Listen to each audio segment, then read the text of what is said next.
गुरुब्रह्मा गुरुर्विष्णुः गुरुर्देवो महेश्वर गुरुसाक्षात् परब्रह्म तस्मै श्री गुरवे नमः। ओम कृष्णं कमलपत्राक्षं पुण्यश्रवणकीर्तनं वासुदेवं जगद्योनिं नौमि नारायणं हरिं। सर्वलोक पूज्युडैनटुवंटि పరమేశ్వరుని పాదపద్మములకు శిరస్సాష్టాంగ నమస్సుమాంజలుడు. ఈరోజు మనం శ్రీకృష్ణ భగవానుడు రుక్మిణీదేవికి ఉపదేశించినటువంటి జీవాత్మ పరమాత్మ లక్షణాలను వినబోతున్నాం. మహాపతివ్రత అయినటువంటి రుక్మిణీదేవి ప్రాణేశ్వరుడైనటువంటి శ్రీకృష్ణ పరమాత్మ పాదపద్మములకు ప్రణమిల్లి అంజలి ఘటించి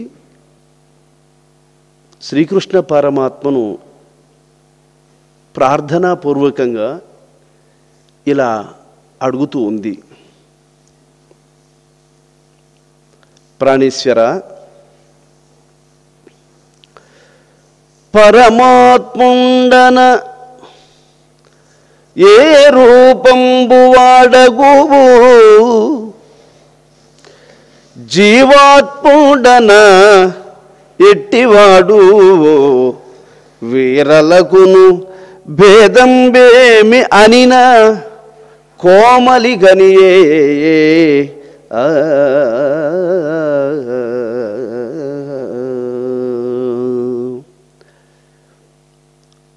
ఎంతటి ప్రజ్ఞావంతులైనా, ఎంత కోటీశ్వరుడైనా, ఎంత ధనవంతుడైనా, ఎంత వివేకవంతుడైనా, ఎంత పండితుడైనా, ఎంత ప్రజ్ఞ గలవాడైనా బాల్య యవ్వనాది దశల వారీగా శరీరం వదిలిపెట్టేయాల్సిందే.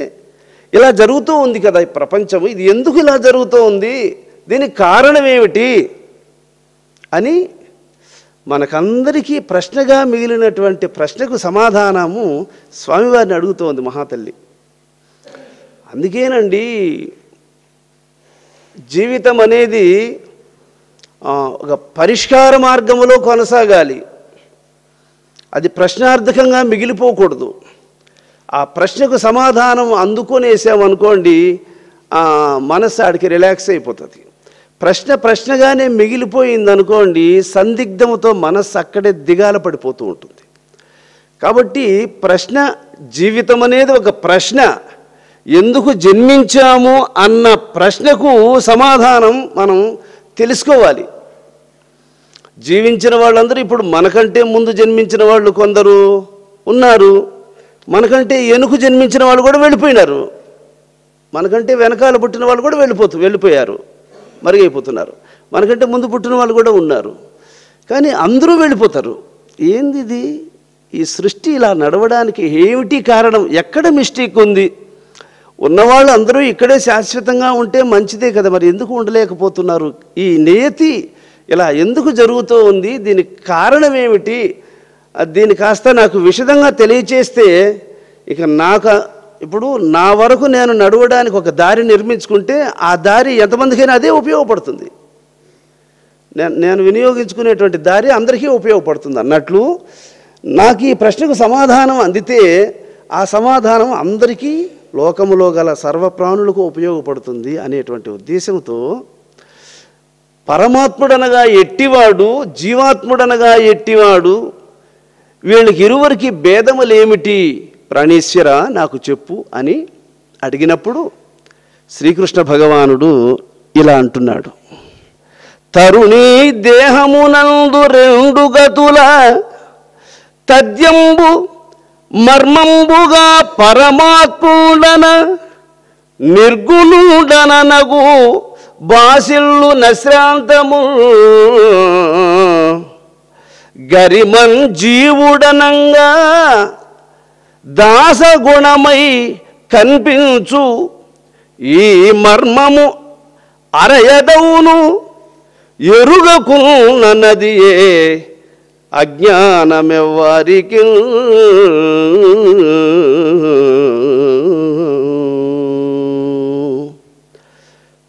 పతివ్రతలలో శ్రేష్ఠురాలైనటువంటి ఓ రుక్మిణి ఈ శరీరములో నిర్గుణుడైనటువంటి భగవంతుడు ఉన్నాడు, రహస్యంగా ఉన్నాడు.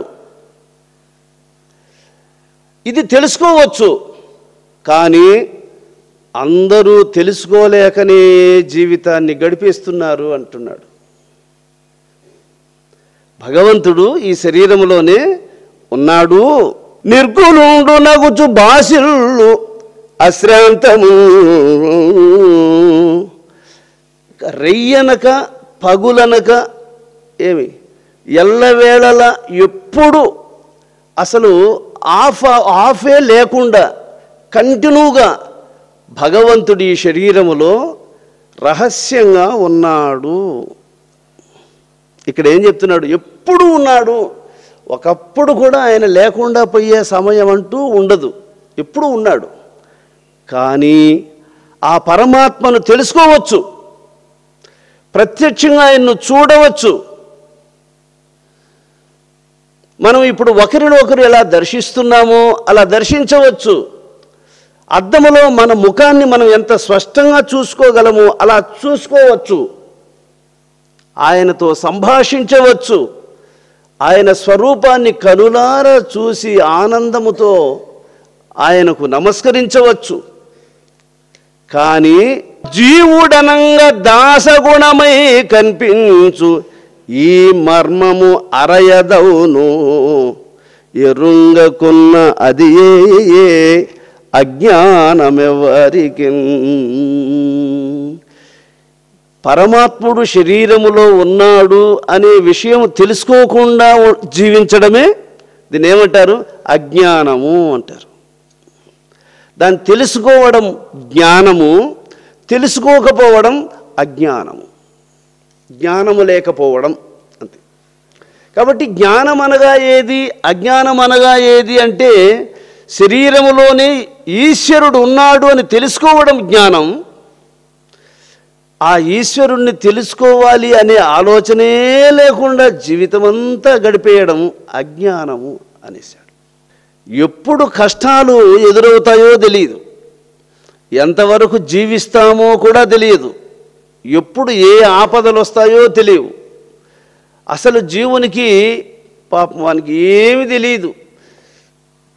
ఏది ఎదురుపడితే దాన్ని చూస్తాడు, ఏది అందితే దాన్ని పొందుతాడు, ఏది ఎదురైతే దాన్ని తింటాడు, తాగుతాడు, ఉంటాడు, నిలబడతాడు, నడుస్తూ ఉంటాడు, పోతూ ఉంటాడు. ఇంతకు తప్ప వానికి పై క్షణంలో ఏం జరుగుతుందో తెలియని స్థితిలో జీవుడు జీవనాన్ని కొనసాగిస్తున్నాడు అనేస్తాడు.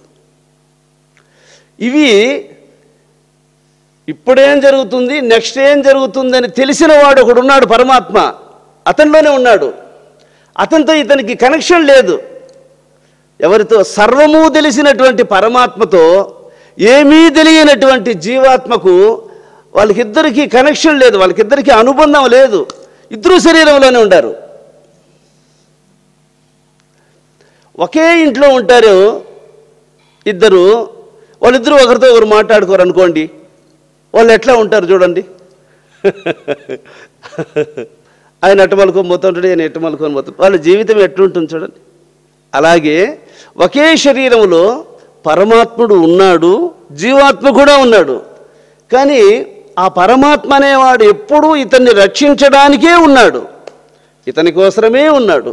కానీ ఈ జీవుడు ఆయన ఔదార్యాన్ని, ఆయన ప్రేమను, ఆయన వాత్సల్యాన్ని, ఆ దయాగుణము కలిగినటువంటి పరమేశ్వరుని అర్థం చేసుకోలేక వీడు ఈయనకి నచ్చిన త్రోవలు వీడు ప్రవర్తిస్తూ జీవితాన్ని నష్టం చేసుకుంటూ ఉంటాడు. కాబట్టి జీవుడు దేవుడు ఇద్దరూ ఒకే శరీరములో ఉండి కూడా ఒకరితో ఒకరు అనుబంధం లేకుండా జీవితాన్ని కొనసాగిస్తూ జీవితాన్ని వ్యయం చేసుకుంటూ ఉన్నారు. దీన్ని రాజంపేట సుబ్బదాస యోగేంద్రుల వారు ఒక మాట చెప్తాడు. మానవ జన్మం అనేది భగవంతుని తెలుసుకోవడం కోసమే ఇచ్చాడు భగవంతుడు. కానీ మళ్ళీ మళ్ళీ మానవ జన్మం వస్తుందనే గ్యారంటీ లేదు. మానవ జన్మము వచ్చినప్పుడే పరమేశ్వరుణ్ణి తెలుసుకోవాలి, మనం అందుకే జన్మించాము అనే విషయాన్ని మాటి మాటికి నర జన్మం బేరాదు, నర జన్మం బేరాదు, ఈ దేహమున్నంతలో దేవుని గనరా. సూర్యుని అంశముతో ఉన్నటువంటి వాడు పరమాత్మ. అందువల్ల సూర్యునికి ఉత్పత్తి క్షీణములు లేవు. శుక్ల కృష్ణ పక్షములు అనేవి సూర్యునికి లేవు, అవి చంద్రునికి మాత్రమే.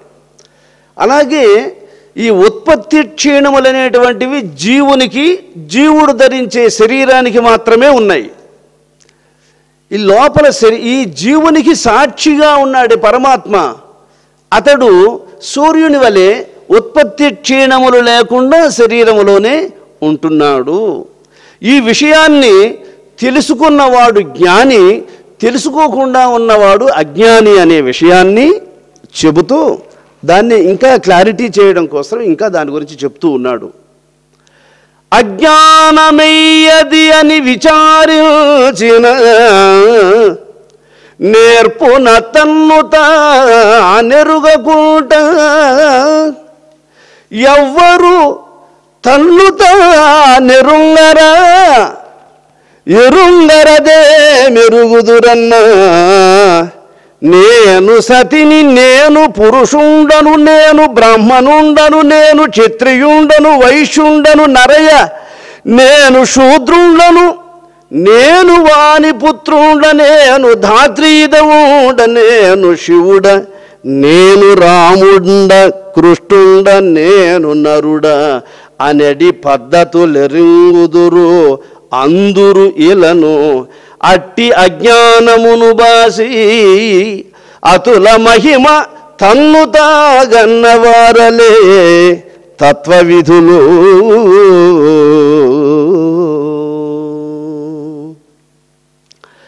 రుక్మిణి అజ్ఞానం అనగా ఏది అని అనుకుంటారేమో, చెప్తా విను. నేనెవరు అనే విషయము తెలుసుకోకుండా ఉన్న వాళ్ళందరూ అజ్ఞానులే. నేనెవరు, ఇప్పుడు నిన్ను అడిగితే నాయనా నువ్వు ఎవరమ్మా అని అడిగితే నువ్వు ఏం చెప్తావు? మాది ఫలానా ఊరండి అని చెప్తావు. నేను ఫలానా వ్యక్తిని, ఫలానా ఆయన కుమారుణ్ణి, నేను ఫలానా వంశానికి చెందినవాడిని, ఫలానా కులములో పుట్టినవాడిని, ఇవన్నీ చెప్పుకుంటూ ఉంటావు. ఇది అజ్ఞానంతో చెప్పేటువంటి మాటలే.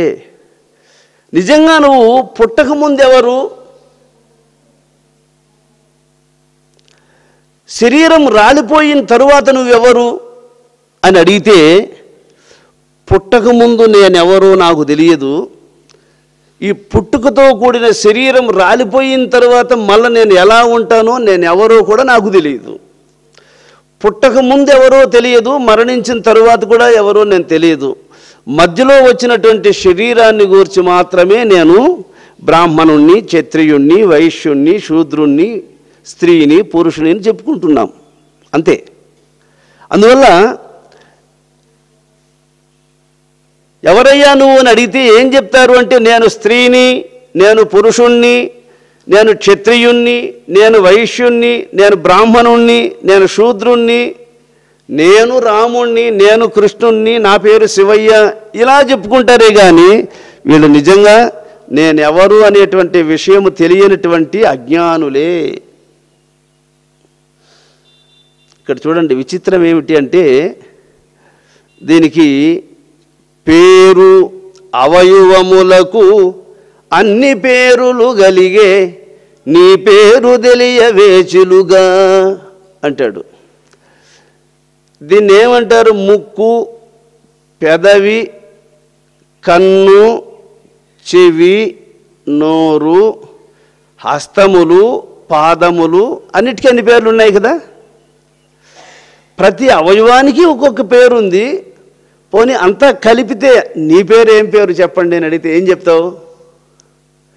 నా పేరు కన్ను అని చెప్తావా, ముక్కు అని చెప్తావా, నోరు అని చెప్తావా? ఇది పేరు అవయవములకు అన్ని పేరులు గలిగే నీ పేరు తెలుపవే చిలుగా పలుకవే ఓ చిలుగా పరహంసోహంబని పగలు రే ఒక రీతి చిలుగా వెలుగు తలవాకిట కొలువైన దేవుని కొనియాడి గడతేరు చిలుగా. కాబట్టి ఏదైతే నీ హృదయములో 21,600 సార్లు పరమహంస స్వరూపమున నడియాడుతూ ఉన్నదో అది ఆత్మ, అది పరమహంస, అది పరబ్రహ్మ స్వరూపము. దానిని మరచి తిరిగేటువంటి యొక్క మనస్సుకు జీవుడని పేరు. ఇది దానిని మరచి తిరిగేటువంటి మనస్సుకు జీవుడని పేరు.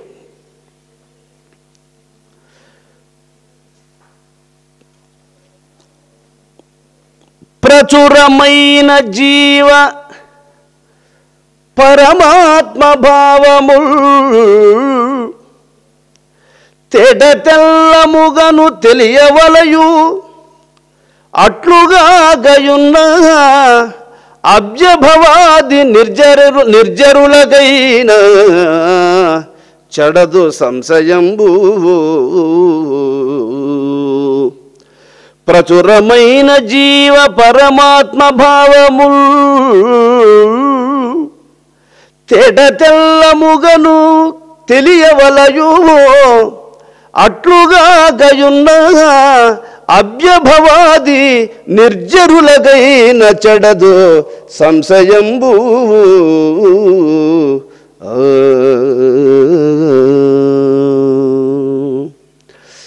జీవుడిట్టివాడు దేవుడిట్టివాడు అనే విషయము సద్గురువు ద్వారా స్పష్టంగా తెలుసుకోవాలి ప్రతి శిష్యుడు. ఆ తెలుసుకున్నప్పుడే వాడు ఇతడు దేవుడని తెలుసుకొని జీవుడై ఉన్నటువంటి తనను దేవునితో అనుబంధాన్ని ఏర్పరచుకోగలుగుతాడు. ఇది అంటే ఇంత నేను చెప్పడానికి గల కారణం ఏంటంటే, నీవు జీవుడై ఉన్నావు, ఏమీ తెలియని వాడవై ఉన్నావు, సర్వము తెలిసినటువంటి పరమాత్మ నీలోనే ఉన్నాడు. నీలో ఉన్నటువంటి యొక్క పరమాత్మతో అజ్ఞాన దశలో ఉన్నటువంటి నీ మనస్సుకు ఆయనతో అనుబంధాన్ని ఏర్పరచు. దీన్ని ఏమంటారు? యోగము, కలయిక, కలుసుకోవడం. తెలిసిన వారితో తెలియని వారు కలుసుకొని తెలియని విషయాలను తెలుసుకోవడం, దీన్ని యోగము అంటారు. తెలిసినవాడు భగవంతుడు, తెలియనివాడు జీవుడు. సర్వము తెలిసినవాడు సర్వజ్ఞుడు, సర్వశక్తి సంపన్నుడు, శాశ్వతంగా ఉండేటువంటి వాడు, దయామయుడైనటువంటి పరమేశ్వరునితో అనుబంధము కలిగి సుఖశాంతులను వారి నుండి పొందినవాడు అదృష్టవంతుడైనటువంటి జీవుడు. కాబట్టి ఈ రహస్యాన్ని తెలుసుకోకపోతే బ్రహ్మంతటి వానికైనా, ఇంద్రుడంతటి వానికైనా, దేవతలకైనా కానీ సంశయం మిగిలిపోతుంది, కానీ సంశయాన్ని తొలగించుకోలేరు రుక్మిణి. కాబట్టి జీవ పరమాత్మ భావములను తేట తెల్లముగా తెలుసుకోవాలి. అందుకేనండి గురువు దగ్గరికి వెళ్ళాల్సింది. అంతే. గురువు దగ్గరికి ఎందుకు వెళ్ళాలి అంటే, భగవంతుని గూర్చి తెలుసుకొని ఆయన అనుగ్రహాన్ని సంపాదించే విధానాన్ని కనుక్కోవడం కోసం వెళ్ళాలి మనం. కావున సతీ పరమాత్ముని ఈ విధమును కొంత వింటి అది అట్లుండ జీవాత్మతరంగు వినుమింగ భావంబున చిక్కులెల్లా బాయును నీకు.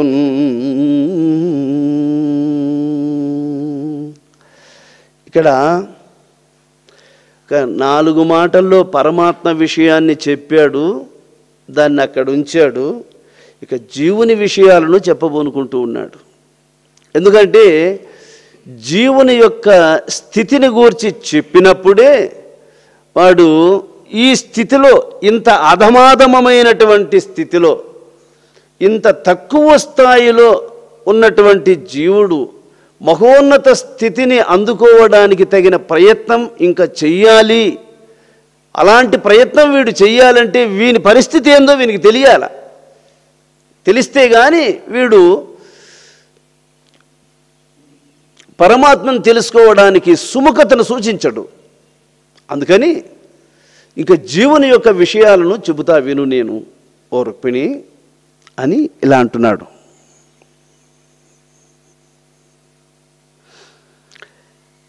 జగతి పాప పుణ్యచయమును గావించు నరక స్వర్గములను అనుభవించు ఎరుగుచుండు మరచు ఎల్ల కార్యంబులు చేయుచుండు వాడే జీవుడగును.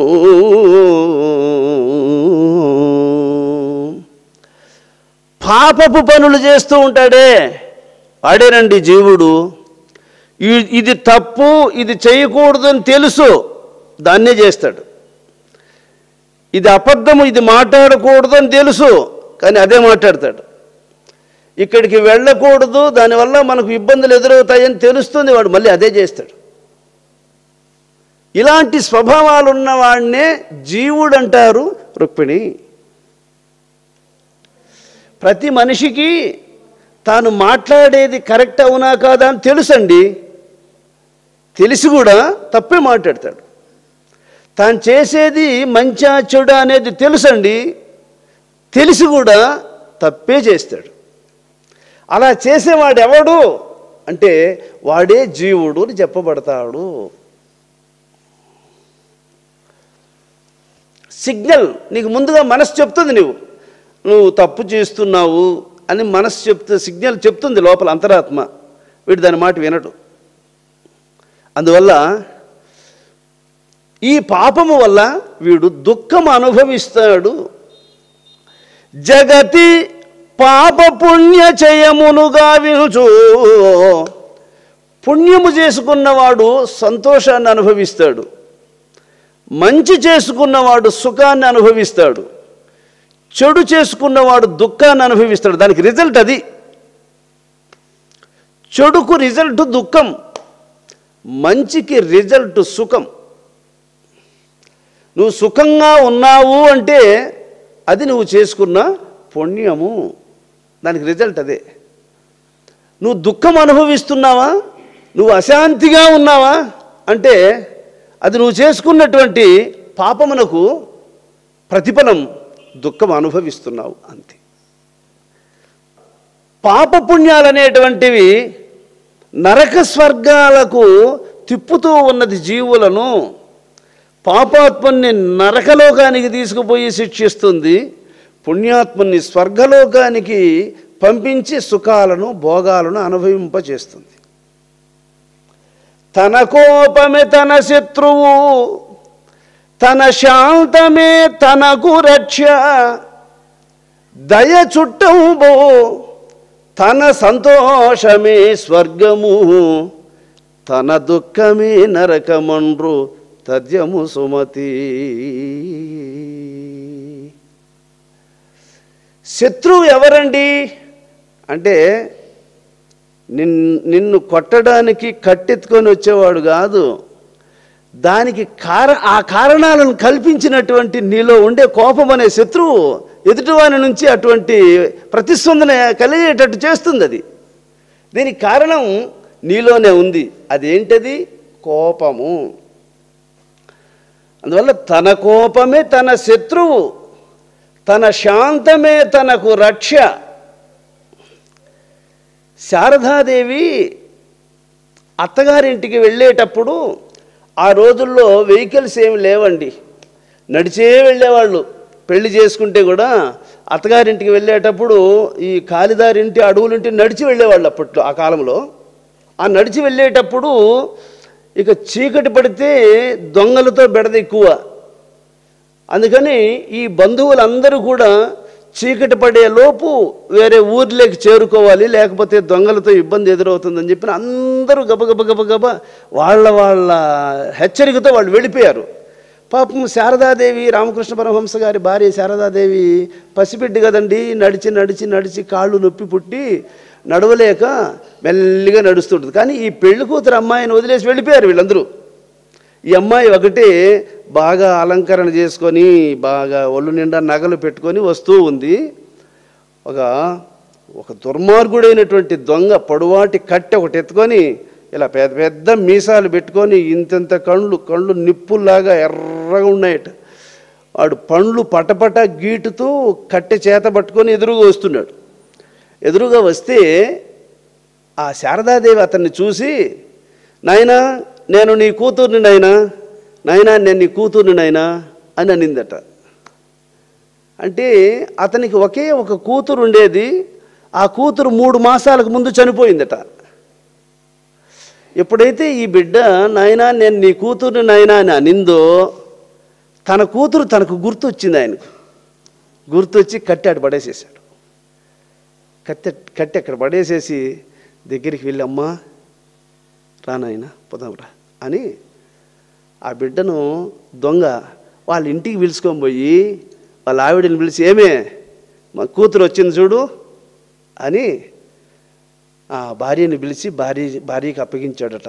ఈ బిడ్డ మన కూతురు లాంటిది అని చెప్పి ఆ రోజు రాత్రి అంతా ఆ బిడ్డ దొంగలింటికాన్నే ఉండి తెల్లవారుతో, అమ్మ నువ్వు ఎక్కడికి వెళ్తున్నావురా, ఎక్కడికి వెళ్ళాలి అని అడిగితే, మీ అల్లుని దగ్గరికి వెళుతున్నాను నాయన, మీరే నాకు తల్లిదండ్రులు, మీరు ఇద్దరూ వచ్చి మీ అల్లుని దగ్గర నన్ను వదిలేసి మళ్ళీ వస్తురు కానీ రండి అయినా అని చెప్పి ఈ దొంగలను కూడా పిలుచుకొని పోయిందట ఆమె అత్తగారింటికి. చూసావా, ఇక్కడ తన శాంతమే తనకు రక్ష. ఆయనేమో కోపంతో వచ్చాడు, ఏమను కొట్టి ఏమ దగ్గర ఉండే నగలు లాక్కోవాలని వచ్చాడు. కానీ అంతటి కోపాన్ని చల్లార్చి శత్రువును కూడా మిత్రుణ్ణి చేసుకోగలిగింది ఏదంటే శాంతము. ఇది తన శాంతమే తనకు రక్ష దయ చుట్టంబవు. ఈ అమ్మలో ఎప్పుడైతే శాంతం ఏర్పడిందో ఆయనలో వెంటనే కోపానికి మారుగా దయాగుణం ఏర్పడింది. ఆ దొంగలో దయాగుణం ఏర్పడి ఆ బిడ్డని ఇంటికి తీసుకువెళ్ళి సగౌరవపూర్వకంగా మళ్ళీ అత్తగారింటికి వచ్చిపోయారు. చూసావా, రామకృష్ణ పరమహంస గారి దగ్గరికి వెళ్ళినప్పుడు శారద ఎవరు వీళ్ళు అంటే, వీళ్ళు మీ అత్త మామండి అని చెప్పిందట భర్తకు. వాళ్ళని 3 రోజులు అక్కడే పెట్టుకొని మళ్ళీ వాళ్ళు తిరిగి వచ్చేటప్పుడు వాళ్ళకు బట్టలు పెట్టి పంపించారట. ఆ గుణమే కదండి మనసును కలిపేది, గుణమే. ఒకరి ముఖం ఒకరు చూసుకోకుండా మనసును విరగొట్టేసేది కూడా గుణమే. అది గుణమే, ఇది గుణమే. కానీ ఈ గుణములో శాంతం ఉంది కాబట్టి కలుపుతుంది. ఆ గుణములో వైరం ఉంది, శత్రుత్వం ఉంది, కఠినత్వం ఉంది, అందువల్ల విడగొట్టేస్తుంది. అందుకు ఎలా మాట్లాడాలి, ఎదుటివారు స్పందించేటట్లు మనం ఎలా మెలగాలి అని తెలుసుకొని మాట్లాడడమే గొప్పతనం అనేది. అదే అక్కడే ఉంటుంది. మనసే పాపపు పనులు చేసి దుఃఖానికి గురైపోతుంది, మనసే పుణ్యకార్యములను చేసి సుఖాన్ని కొని తెచ్చుకుంటుంది. మనసును ఎలా నియమించుకోవాలి అన్నది ప్రధానము. మనసు అనేది అందరికీ ఉంది, కానీ దానిని వినియోగించుకునే జ్ఞానము అందరికీ అవసరం. మనసు అనేది అందరికీ ఉంది, భగవంతుడు అందరికీ ఇచ్చాడు. కానీ దాన్ని ఉపయోగించుకోగలిగేటువంటి జ్ఞానము, ఆ మనస్సును ఎలా వినియోగించుకోవాలి అనేటువంటి జ్ఞానం మనము పెద్దల ద్వారా వినాలి. అందుకే అప్పుడప్పుడు మనం సత్పురుషులను దర్శించడం, వారి ద్వారా మంచిని విని అవగాహనా శక్తిని పెంచుకొని క్రమక్రమంగా మన మనస్సును మనమే తీర్చిదిద్దుకోవాలి. ఒక శిల్పి రాతిని విగ్రహంగా మార్చిన తరువాత కదా అది పూజింపబడుతుంది. శిల్పి యొక్క ప్రయత్నం చేత రాయి విగ్రహంగా మారకపోతే అది రాయిగానే ఉంటే దానికి ఎవడు బొట్టు పెడతాడు, దానికి ఎవడు టెంకాయ కొడతాడు, దానికి ఎవరు నమస్కారం చేస్తారు చెప్పండి? శిల్పి చేత శిక్షణ పొందినటువంటి రాయి పూజింపబడినట్లు జ్ఞానము చేత శిక్షణ పొంది మనస్సును కరెక్ట్గా సరిచేసుకున్నవాడు సర్వుల చేత గౌరవింపబడతాడు. కనుక జీవుడే జన్మకు మూలము, జీవుడే సుఖ దుఃఖములను చెందును దాత్రిన్, జీవుడే బంధములో పడు, జీవుడే మోక్షంబుగాంచు సిద్ధము తరుణి.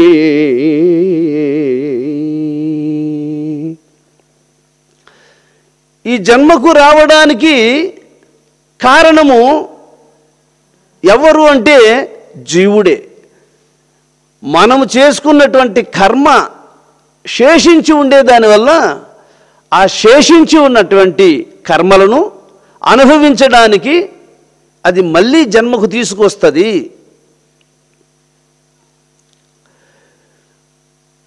కనుక జీవుడే జన్మకు మూలము, జీవుడే సుఖ దుఃఖములను చెందును దాత్రం. చూడండి, ఒకరోజు సంతోషంగా ఉంటారు, కొన్ని క్షణాలలోనే ఒక పెద్ద సమస్య వచ్చి పడిపోతుంది. అప్పుడు కన్నీళ్ళు పెట్టుకుంటూ ఉన్న వాళ్ళని మనం అందరినో చూస్తూ ఉంటాం. దీనికి అంతటికి కూడా కారణం, మనం నిద్ర లేస్తే తిరిగి నిద్రించేంత వరకు సీరియల్గా ఒకదాని తర్వాత ఒకటి ఒకదాని తర్వాత ఒకటి ఏమేమి ఆలోచిస్తామో, ఏమేమి మాట్లాడతామో, ఏమేమి చేస్తామో ఇవన్నీ రికార్డ్ అవుతూ ఉంటాయండి. అన్నీ రికార్డ్ అయ్యి అది మన మన లిస్టులోకి అవన్నీ ఎంటర్ అవుతూ ఉంటాయి. దీన్ని ప్రతి ఒక్కరు గుర్తుపెట్టుకోవాలి. నువ్వు ఏం మాట్లాడతావు, ఏం చూస్తావు, ఏం తింటావు, ఏం పెడతావు, ఏమి ఇస్తావు, ఏం తీసుకుంటావు, ఏమి ఇంకొకరికి ఏమి అందిస్తున్నావు, నీ వల్ల ఎదుటి వాళ్ళు ఏం పొందుతున్నారు, నువ్వేం పొందుతున్నావు, ఇవంతా రికార్డ్ అవుతూ ఉంటాయి. ఇవన్నీ సీరియల్గా అన్నీ ఒకదాని తర్వాత ఒకటి రికార్డ్ అవుతూ ఉంటాయి. అవన్నీ మళ్ళీ నీకు అనుభవం లేకొచ్చి వస్తూ ఉంటాయి. ఇది ఒక చక్రం లాగా తిరుగుతూ ఉంటుందండి. ఇప్పుడు చేసేవన్నీ లోడ్ అవుతూ ఉంటాయి, ముందు చేసినవన్నీ వస్తూ ఉంటాయి. ఇప్పుడు చేసేవన్నీ లోడ్ అవుతూ ఉంటాయి, ముందు చేసినటువన్నీ మనకు సీరియల్ జీవితంలోకి వస్తూ ఉంటాయి. అరే నేను చాలా మంచి పనులే చేశాను, నాకు ఎందుకు వచ్చింది ఈ సమస్య అంటే, అది ఇప్పుడు చేసింది కాదండి, ఇది ముందు పాత బాకీ, ఇది ముందు లిస్ట్, ఇది అందువల్ల అది వస్తూ ఉంటుంది. ఇంత మంచి పని చేశాను నేను, నాకు ఎందుకు ఈ కష్టం వచ్చింది అని అంటే అది ముందు చేసింది. అది ఇప్పుడు చేసిన మంచి కూడా నెక్స్ట్ వస్తుంది. అందువల్ల జీవుడు ఇలాంటివన్నీ చేస్తూ ఉన్నవాడు, ఇవన్నీ అనుభవించేటువంటి వాడే జీవుడు. ఓ రుక్మిణి, అందువల్ల ఈ లోకములో ఉన్న వాళ్ళందరూ జీవులే. శరీరం ధరించుకొని భూమి మీద ఉన్న వాళ్ళందరూ జీవులే. వీళ్ళందరూ వాళ్ళ కర్మలు వాళ్ళు అనుభవిస్తున్నారు. అందుకే ఒకనికి ఇల్లు ఉంటుంది, ఒకనికి ఇల్లే ఉండదు. ఒకనికి భూములు ఉంటాయి, ఇంకొకరికి భూములే ఉండవు. ఒకనికి ధనం ఉంటుంది, ఇంకొకరికి ధనధాన్యాలు ఉండవు. ఒకడు ధనవంతుడిగా ఉంటాడు, దరిద్రుడిగా ఉంటాడు. ఒకడు ఉద్యోగిగా ఉంటాడు, కొందరు నిరుద్యోగులుగా ఉంటారు. కొందరు ఆరోగ్యవంతులుగా ఉంటారు, కొందరు అనారోగ్యవంతులుగా ఉంటారు.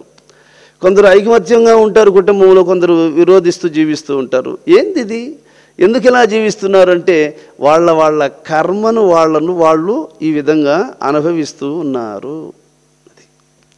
కాబట్టి అందరూ వాళ్ళు చేసుకున్న దాన్ని వాళ్ళు అనుభవించడానికి ట్రైనింగ్ సెంటర్లోకి వచ్చేసారు. అంతే, ట్రైనింగ్ సెంటర్ భూలోకంలోకి వచ్చేసారు. వాళ్ళ కర్మలు వాళ్ళు అనుభవిస్తూ ఉన్నారు. ఇవి శరీరానికి ఆయుష్ ఉన్నంత వరకు అనుభవిస్తారు. శరీరానికి ఆయుష్ అయిపోయింది, శరీరం అక్కడికి ఆఫ్ అయిపోతుంది. ఇప్పుడు ఒకడు అడవికి వెళ్ళాడు అనుకోండి, వాడు తిరిగి ఇంటికి వచ్చేటప్పటికి చీకటి పడిపోతుంది, అక్కడే నిలిచిపోతాడు. ఇంకేం చేస్తాడు చెప్పండి, చీకటి రాలేడు ఇంటికి, అక్కడే నిలిచిపోయి మరుసటి రోజు తెల్లవారి సూర్యోదయం అయిన తర్వాత మళ్ళీ ప్రయాణం మొదలుపెట్టి మళ్ళీ ఇంటికి వస్తాడు కదా. అలాగే మనం కూడా ఈ జన్మకు వచ్చాము, ఇక్కడ మనము ఎన్నో పాపకర్మలు చేసుకొని శరీరాన్ని వదిలిపెట్టేస్తాము, గమ్యాన్ని చేరలేము. నెక్స్ట్ మళ్ళీ ఇంకొక శరీరాన్ని ధరించి మళ్ళీ ప్రయాణం మొదలు పెడతాము. ఆ శరీరంలోనైనా పరమాత్మను తెలుసుకోకపోయినామా మళ్ళీ నడిదారిలో పొద్దుగూకిపోయినట్లే ఆ శరీరాన్ని వదిలిపెట్టి ఇంకొక శరీరాన్ని ధరించి మళ్ళీ ప్రయాణం మొదలు పెడుతూ ఉంటాడు, మళ్ళీ ప్రయాణం మొదలు పెడుతూ ఉంటాడు, మళ్ళీ ప్రయాణం మొదలు పెడుతూ ఉంటారు.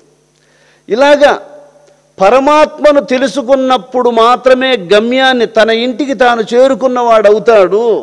ఎంతవరకు జీవుడు తన ఇంటికి పరమాత్మను తెలుసుకోలేకుండా ఉంటాడో అంతవరకు ఇల్లు చేరకుండా నడిదారిలో పొద్దు పోగొట్టుకున్నవాడు మరుసటి రోజు మళ్ళా ప్రయాణం చేసినట్లు, మళ్ళీ మధ్యలోనే పొద్దు పోగొట్టుకున్నవాడు మళ్ళీ మరుసటి రోజు ప్రయాణం చేసినట్లు ఈ శరీరాన్ని పోగొట్టుకున్నాడా భగవంతుని తెలుసుకోకుండా, నెక్స్ట్ మళ్ళీ ఇంకొక శరీరాన్ని ధరిస్తాడు. ఆ శరీరాన్ని కూడా భగవంతుని తెలుసుకోకుండానే పోగొట్టుకున్నాడా మళ్ళీ ఇంకొక శరీరాన్ని ధరిస్తూ ఉంటాడు.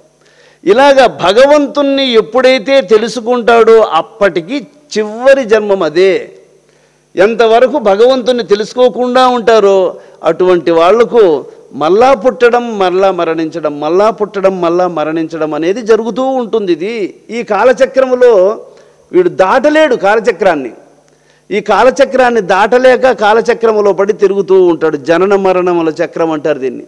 ఈ జనన మరణములు అనేటువంటి ప్రవాహములో కొట్టుకొని పోతానే ఉంటాడు, గమ్యాన్ని చేరలేడు. ఈ విషయాన్ని గుర్తించి మహాత్ములు శిష్యులకు ఆశ్రయించినటువంటి శిష్యులకు దీన్ని ఉపదేశిస్తారండి. దేన్ని ఉపదేశిస్తారు అంటే, ఒరే నాయన నీలోనే భగవంతుడు ఉన్నాడురా, ఆయన చూడడం కోసం నువ్వు కాశీకి వెళ్ళాల్సిన పనిలే, తిరుమలకి వెళ్ళాల్సిన పనిలే, అయోధ్యకు వెళ్ళాల్సిన పని లేదురా, నీలోనే ఉన్నాడు భగవంతుడు, ఇలా రారా నాయన అని చెప్పి శిష్యునికి ఉపదేశిస్తాడు. ఇది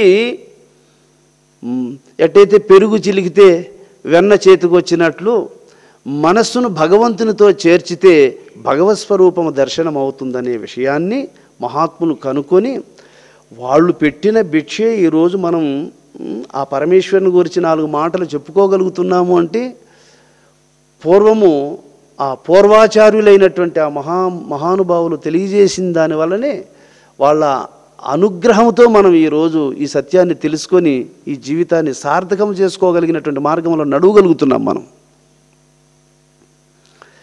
సఖియా జీవుడెన్న సకలేంద్రియములకు రాజు నగుచునుండు రాజితముగా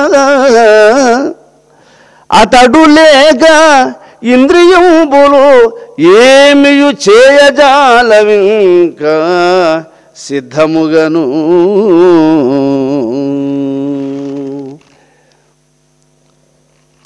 ఓ రుక్మిణి, ఈ శరీరానికి అధిపతి లేదా నాయకుడు, ఈ శరీరాన్ని ఏలుకునేటువంటి వాడు జీవుడు. ఆ జీవుడనేటువంటి వాడు అట్లా పక్కకు వెళ్ళిపోతే దీన్ని లేపి నడిపించి దీని అవసరాలను తీర్చేవాడు ఇంకొకడు ఉండడు. అందువల్ల శరీరానికి అధిపతి జీవుడు. అందుకని సఖియా జీవుడెన్న సకలేంద్రియములకు రాజు నగుచునుండు రాజితముగా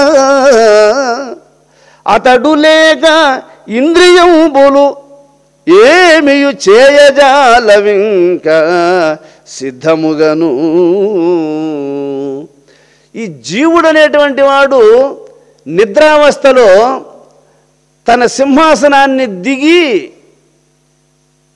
పక్కకు వెళ్ళిపోతాడండి. ఇది బాగా గుర్తుపెట్టుకోవాల్సిన విషయం ఇది. అందుకే నిద్ర వచ్చేసింది అంటే ముందుగానే మనం బెడ్ రెడీ చేసుకునేసి బెడ్రూమ్ డోర్ కూడా లాక్ చేసుకునేసి ఇక శరీరాన్ని ఎక్కడ పడుకోబెట్టేస్తాం. అంటే దాని అర్థం ఏంటంటే బెడ్రూమ్ లాక్ చేసేది ఎందుకంటే ఎవరైనా వస్తే ఎవరండి మీరు అనడానికి మనం ఉండము. అందుకని లాక్ చేసి పెట్టేస్తే ఇబ్బందులు ఉండవు అని చెప్పి డోర్ లాక్ చేసేసి తర్వాత పడుకునేస్తాం. శరీరాన్ని పడుకోబెట్టేసి జీవుడు వెళ్ళిపోతాడండి. ఎక్కడికి వెళ్ళిపోతాడు అంటే మెలకువలో ఉన్నప్పుడు జీవుడు ఇక్కడ ఉంటాడండి, నొసుట ఉంటాడు. జీవుడు అక్కడి నుంచి కిందికి దిగి కంఠము లేకొచ్చినప్పుడు స్వప్నాన్ని అనుభవిస్తూ ఉంటాడు. ఆ కంఠము నుంచి దిగి హృదయం లేకొచ్చినప్పుడు జీవుడు గాఢమైనటువంటి నిద్రను అనుభవిస్తాడు. అందువల్ల ముఖము మీద ఈ భ్రూమధ్యములో ఉన్నప్పుడు జీవుణ్ణి విశ్వుడు అంటారు. కంఠములేకి వస్తే అతన్ని తైజసుడు అంటారు. హృదయములేకి వస్తే అతన్ని ప్రాజ్ఞుడు అని అంటారు.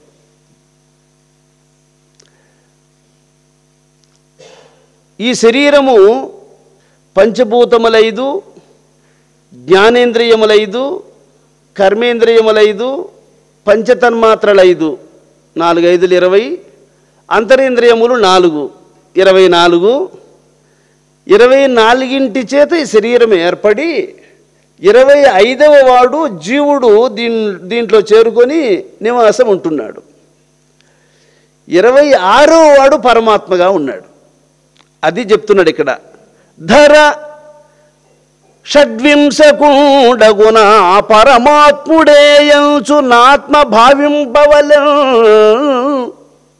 వింశతి అంటే 20, షట్ అంటే 6, షడ్వింశతి 6 ఒక 20, 26. 26వ వాడు పరమాత్మ. షడ్వింశకూడగుణ పరమాత్ముడేయంచు ఆత్మ భావింపవలె. మరి పంచవింశకూడన అరుదుగా మనమనిన జీవుండని కాంచదగున్.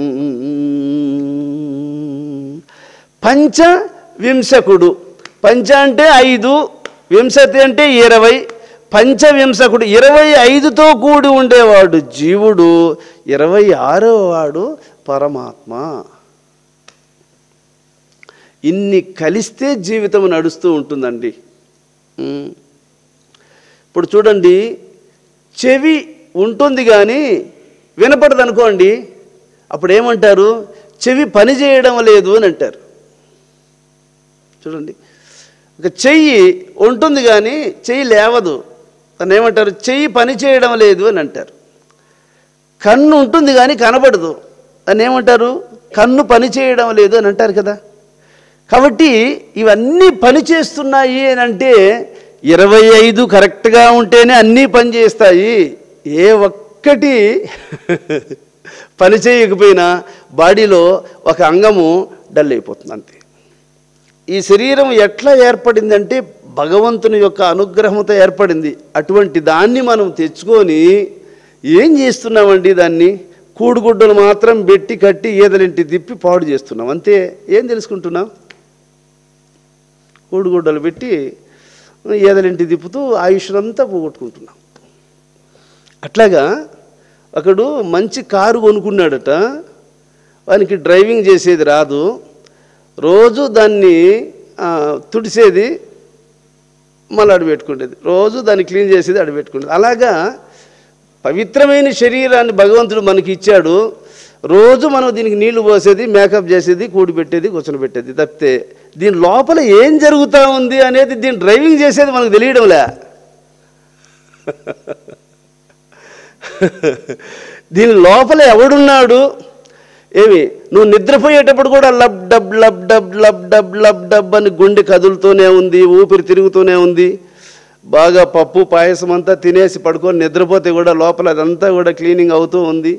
అది రక్తంగా మారడం, అది శక్తిగా మారడం, తెల్లవారితో మళ్ళీ టిఫిన్ టయానికి మళ్ళీ రెడీగా లోపల వర్క్ అంతా పూర్తి చేసుకొని మళ్ళీ వీడు పంపిస్తాడు, 8 గంటలకంతా టిఫిన్ పంపిస్తాడు, మళ్ళీ వర్క్ స్టార్ట్ అవ్వాలి కదా, ఆ లోపల ఈ వర్క్ అంతా క్లియర్ చేసుకోవాలి కదా. అందువల్ల అది నైట్ అండ్ డే 2 టైంలోనూ అది పని నిర్విరామంగా పని చేస్తూ ఉండేది. ఒకటి ఉంటేనే కదా నువ్వు మళ్ళీ నెక్స్ట్ మళ్ళీ రాత్రి తిని పడుకొని లేస్తానే మళ్ళీ టిఫిన్, తెల్లవారితో మళ్ళీ కాఫీ, ఆ లోపల మళ్ళీ టిఫిన్, ఇన్ని పంపిస్తూ ఉంటే కూడా ఏమి అన్నిటినీ అది రొటేషన్ చేసుకొని పోతానే ఉంది అది. మరి ఏందది ఆ శక్తి? ఏందది? దాన్ని నువ్వు తెలుసుకోగలుగుతున్నావా? తెలుసుకోవాలని ప్రయత్నం చేస్తున్నావా? అది అందుకే కదండి మానవ జన్మం వచ్చింది, తెలుసుకోవడం కోసమే. తెలుసుకోకపోతే పశువులు జీవిస్తూనే ఉన్నాయి, పక్షులు జీవిస్తూనే ఉన్నాయి, మృగాలు జీవిస్తూనే ఉన్నాయి, అవి కూడా బిడ్డలు గంటనే ఉన్నాయి, అవి కామభోగాలు అనుభవిస్తూనే ఉన్నాయి. అవి కూడా, పక్షి కూడా గూడు పెట్టుకుంటుంది, పురుగు కూడా గూడు పెట్టుకుంటుంది, మనిషి కూడా నువ్వు ఒక ఇల్లు కట్టుకుంటావు, అవి కూడా బిడ్డలు గంటాయి, నువ్వు బిడ్డలు గంటావు. ఏమి కనడంలో వాటికి నీకు తేడా లేదు, భోగాలలో వాటికి నీకు తేడా లేదు. ఇండ్లు నిర్మించుకోవడంలో పురుగు కూడా నిర్మించుకుంటుంది, సాలి పురుగు కూడా గూడు పెట్టుకుంటుంది, పక్షి కూడా గూడు పెట్టుకుంటుంది, నువ్వు ఒక ఇల్లు కట్టుకుంటావు. వాటికి నీకు ఏమిటి తేడా? చెప్పు. ఒక ప్రత్యేకమైనటువంటి స్పెషాలిటీ ఏమిటంటే వాటికి భగవంతుని తెలుసుకునే జ్ఞానం లేదు, నీకు ఆ జ్ఞానం ఉంది. మరి నువ్వు దాన్ని వినియోగించుకోకపోతే నువ్వు వాటితో సమానమే. పశుపక్ష్యాదులకు నీకు తేడా ఏముండదు. అందుకని భగవంతుడు మానవుడుగా పుట్టి కూడా భగవంతుని తెలుసుకోకుండా పోతే బ్రహ్మదేవుడు ఆలోచన చేస్తాడు, ఒరే వీనికి నోరు ఇచ్చాము కానీ గోవిందా అన్నాడా, చేతులు ఇచ్చాము కానీ దాన ధర్మాలు చేశాడా, పాదములు ఇచ్చాము కానీ ప్రదక్షిణం తిరిగి నమస్కారం చేశాడా? మరి ఇలా ఇన్ని మంచి అవకాశాలను వినియోగించుకోదగినటువంటి జన్మం ఇస్తే అన్నిటినీ దుర్వినియోగం చేసుకొని వచ్చిన వీనికి ఇంక మానవ జన్మం ఎందుకు, అనవసరం, వేస్ట్గా వీనికి ఇవ్వడం. అసలు వానికి ఇచ్చి ఉండకూడదు, ఏదో పోనీ అని చూస్తాం ఈసారి తెలుసుకుంటాడేమో అని మానవ జన్మని ఇచ్చాను, వీడు నిరుపయోగంగా దీన్ని పోగొట్టుకొని వచ్చేసాడు, కాబట్టి నెక్స్ట్ వీనికి పశుపక్ష్యాది జన్మలు ఇచ్చేస్తే పోతుంది, ఇంత విలువైన జన్మ వీనికి అవసరం లేదని చెప్పి ఏదో పశువుగాను పక్షిగాను కుక్కగాను నక్కగాను అని కర్మకు తగినటువంటి జన్మని ఇచ్చేస్తున్నాడు. అది మంచిదా, ఇది మంచిదా? ఇప్పుడు నీకు నేను కష్టమైన పని ఏం చెప్తున్నా, భగవంతుడు ఒకడు ఉన్నాడని గుర్తు పెట్టుకో చాలు. ఎన్నో విషయాలు గుర్తు పెట్టుకుంటున్నావు కదా, వాటిల్లో ఇది ఒకటి అనుకో. అవన్నీ మనశ్శాంతి లేకుండా ఉన్న వాటిని గుర్తుపెట్టుకోవడం కంటే మనశ్శాంతినిచ్చేటువంటి భగవంతుని గుర్తుపెట్టుకోవడం మంచిది కదా. రుక్మిణి